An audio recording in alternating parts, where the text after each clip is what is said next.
Parental affection, Sri Ram. The atmosphere was extremely sacred. Sri Ram was at the Yajna Kund. Guru Vasishtha, along with the other sages, was chanting the Vedic mantras. The air was filled with happiness and excitement. At that moment, an attendant from the royal palace entered hurriedly. Maharaj Dashrath has sent me here. The Crown Prince Sri Ram has been summoned to Queen Kaikeyi's palace immediately.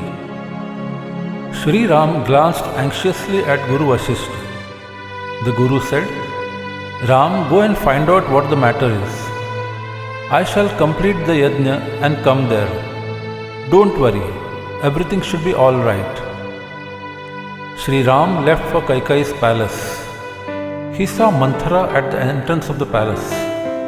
Manthara was known as a cunning and evil character and was hated. Sri Ram entered the palace. The palace room was littered with garments and ornaments strewn all over the place. The flowers in the flower pots were dried up and were scattered all over. Maharaj Dashrath lay on his stomach upon his bed. Tears rolled down his cheeks. Kaikeyi stood at one corner of the bed with her hair untied and uncombed. Ram said, Dear mother, I came immediately as soon as I received your message. Is father not well? Why is he lying like that? What is the reason for his weeping in apparent sorrow? Dear mother, please tell me. I have become very anxious on seeing all this. Kaikeyi replied, All is well. Your father is all right. He feels tired only because throughout last night he has been struggling to save the reputation of the Ikshvaku dynasty. By this time, Guru Vasishtha also arrived there along with Lakshman and others.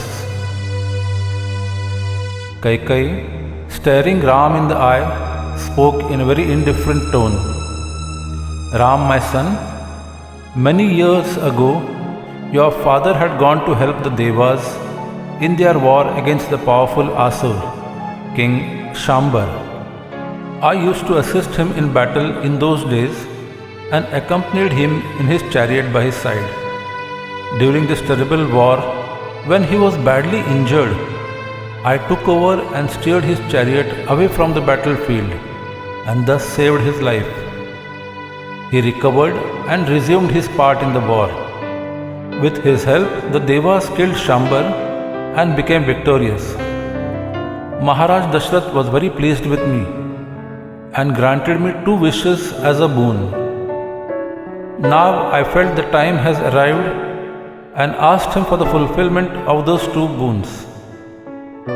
Grief-stricken, your great father has been fighting with himself on that score. He is tired. Ram, it is your duty to fulfill the promises given by your father, since these 2 boons are directly connected with you. Ram, your father gave me his word. He agreed to fulfill my wishes, swearing on your name. The first is that my son Bharat must be made king in your place, and secondly, you must go into exile to the forest for 14 years. Sri Ram was completely relaxed. He smiled, stood close by his father's side and said, Father, why do you grieve? Mother Kaikeyi loves me as much as she does Bharat. She will never think ill of me. I shall certainly fulfill your promise. Kaikeyi said in a bitter tone, Ram, don't you see your father's condition? Your family is known for adherence to truth. Let the world know that this reputation of the Ikshvakus is only for namesake and not the truth.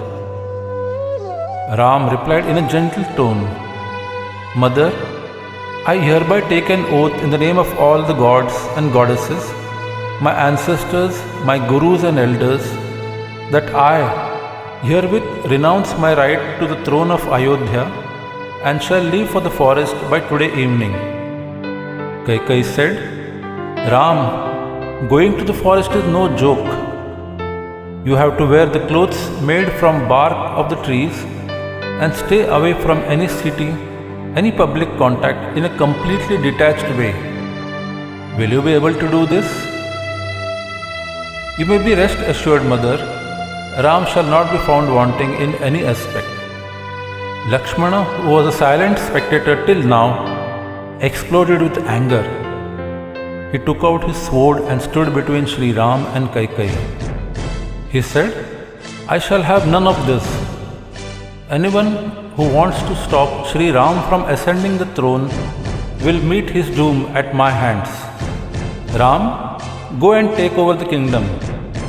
Let us not lose the auspicious period. This wicked woman has lost all sense of right and wrong. I am capable of easily disposing of any enemy, no matter how powerful he may be.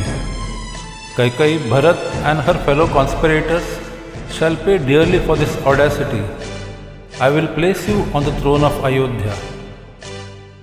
Sri Ram, looking straight into his younger brother's eyes, said with a smile and a soft voice, Dear Lakshman, calm down and curb your anger.